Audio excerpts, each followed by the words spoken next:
एक बहुत बड़ा कारण जिसके कारण बहुत सारी कैजुअलिटीज हुई वो यह था कि दुश्मन को एनसर्कल किए बिना ही ट्रुप्स को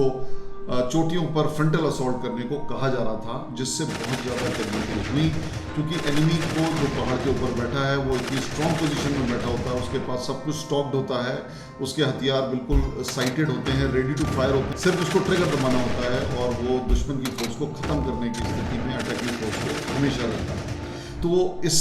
दुश्मन को जब चारों तरफ से उसको एनसर्कल किया जाता है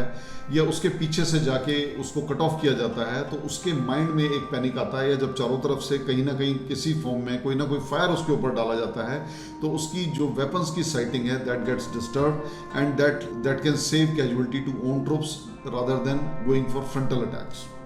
एनसर्कलिंग से किस तरह अपनी कैजुअलिटीज बचती हैं, इसका सबसे अच्छा उदाहरण ब्रिगेडियर देवेंद्र सिंह की ब्रिगेड 17 इन्फेंट्री ब्रिगेड ने दिया था, जो कि बटालिक एरिया में सबसे दुर्गम इलाके में इन्होंने दुश्मन के कब्जे से सबसे ज़्यादा चोटियाँ सबसे जल्दी छुड़ाई थी। तो इन्होंने बोट टैक्टिक्स अडॉप्ट की थी कि जिसके तहत ये they did instead of going for frontal assaults, शुरू में एक दो इन्होंने ट्राई किया, फिर उसके बाद इनको समझ में आ गया कि ये स्ट्रेटजी कामयाब नहीं हो रही है, तो ये वैलीज के अलोंग घुसे और चोटियों के पीछे दुश्मन के एक तो उनकी रसद वगैरह को कट ऑफ करने की कोशिश की और बहुत हद तक इसमें कामयाब हुए। उनके जो जितनी स्टॉकिंग्स थी उसको डिस्ट्रॉय करने की आर्टिलरी शेलिंग से इस तरह की कोशिश की गई rather than going for frontal assault. उसके बाद जब ये फ्रंटल असॉल्ट के लिए गए